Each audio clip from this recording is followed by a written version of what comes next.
people come to quilt shows because they like it, unless they're going with their sister-in-law, to kill time before they go shopping. And sometimes people really are just noticing the most obvious things, and other times you see people coming around and their eyes are getting wider and wider, and they'll stop and go up to somebody and ask a question. What is that? You have them hooked when they suddenly stop and they don't speak and they start looking closer and closer and closer.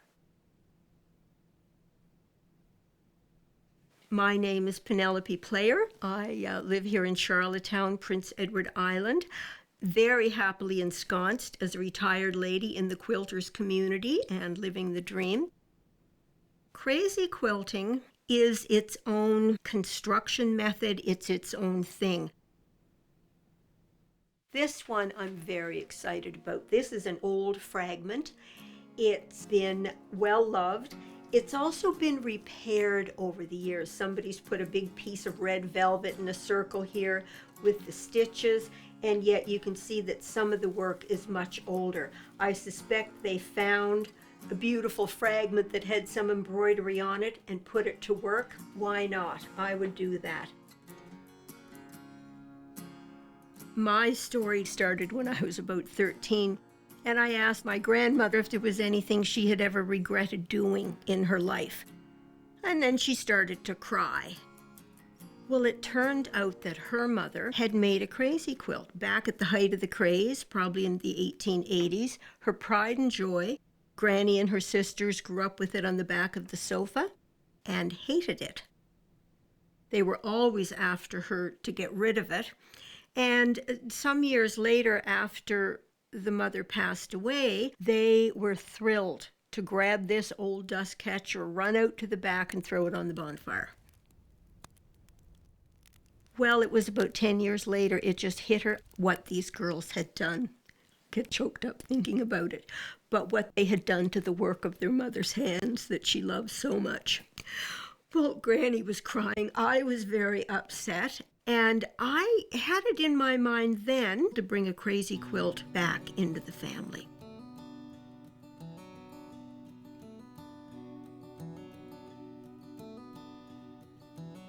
I was aware of them, fascinated by them. I didn't see them often, but I knew they were out there and I started watching for them.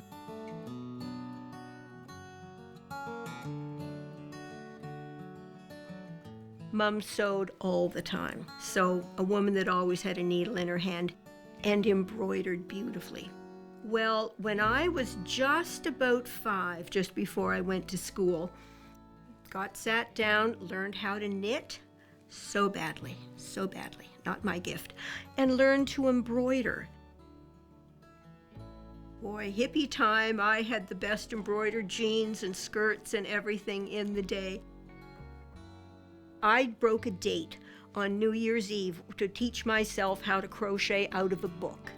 And I have to say, I crocheted like a wild woman for years until carpal tunnel done me in. And I thought, well, I could make a quilt. It's more sewing and this and that. And I thought maybe if I hang out with the quilters, something would rub off. That was 1992, and here I am. I love it. It's just been so satisfying. I've never looked back, and it's a wonderful, wonderful pastime. And as I tell people in my class, very dangerous. When they get set up and they're ready to go and the sewing machines are ready and they're all excited about starting, the first thing I say after I welcome them is, now you should pack up and go home now while you have the chance. Because it can take hold and nothing else will happen. Whether or not it's a fancy crazy quilt with lots of ribbon work and embellishments and buttons, or whether it's a utilitarian type of thing without the fancy stuff, crazy quilts generally are not hand quilted with a batting or a lining in between. They'll usually have a fairly heavy backing on them, and they'll be tied. When crazy quilts started, they were never made as bed quilts. They were made as a decoration for the back of the sofa, throws over the piano, very elegant things. A lot of the people that come to my classes, they're turning them into pillows, into wall hangings. So you can really make almost anything out of a crazy quilt. I was so excited about it, I started giving an introduction to basic crazy quilting, and then I had about 3 advanced levels of embellishment work with the embroidery, with the ribbon work, with the lace, with all kinds of stuff. All of these individual stitches are just one stitch, and it's where they placed it. I bunched them together, I spread them apart. Some people think they can't embroider. I had one student say, I can't embroider, I'm left-handed. I said, I will give you a left-handed needle. And then I showed her this. She didn't look back, she was so thrilled.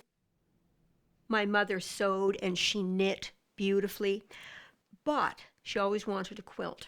So back in the mid-50s, she decided she was going to make a Dresden plate quilt. Went out and got fabric and what have you. Saved some of her own, cut up blouses and things. Her quilt was the marriage quilt, very fancy in their bedroom. Don't you sit on that quilt? Yes, Mom. And when I got into quilting, I wasn't saving old scrap fabric.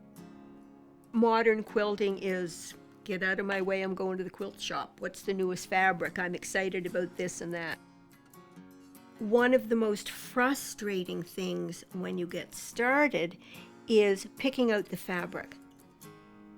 My background is machine sewn,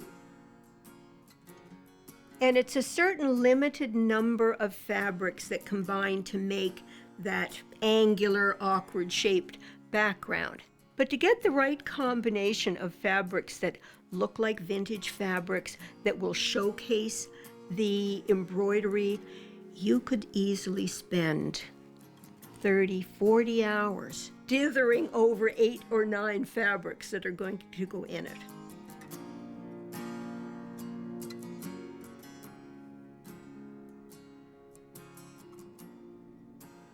Once you've got the blocks constructed and then put together in whatever size you want, then the embroidering starts.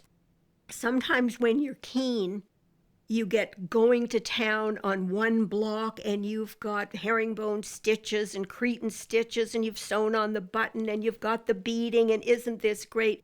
And then you're losing steam and you're thinking, wait, I have 17 other blocks to go. There's an ugly underside to this that you just should know going into it. There's a great excitement and energy when you start, and then the slump hits in and something comes up and you have an interruption and you don't get back to it, and then you're looking at that thing sitting, looking back at you. Bit of guilt sets in. But at a certain point, the energy just rises and takes over again. Dishes are left, you're eating crackers, spilling them on the piece, and you're embroidering for 9 hours again.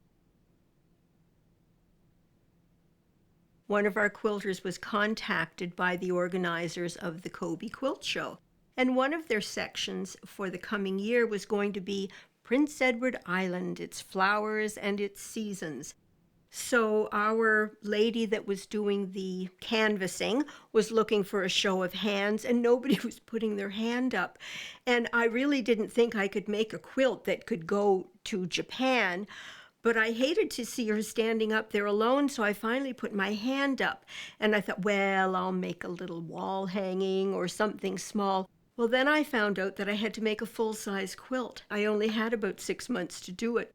And I'm a lazy quilter. I'm sorry it had to come out. Fortunately, I'm also a sneaky quilter, so I thought there has to be a way to make this work. I was sewing and quilting and beading and embroidering 9 to 14 hours a day. It was not pretty. And at the end, I took all these little quilts and I hung them together like a mobile. And off it went with the other things to Kobe.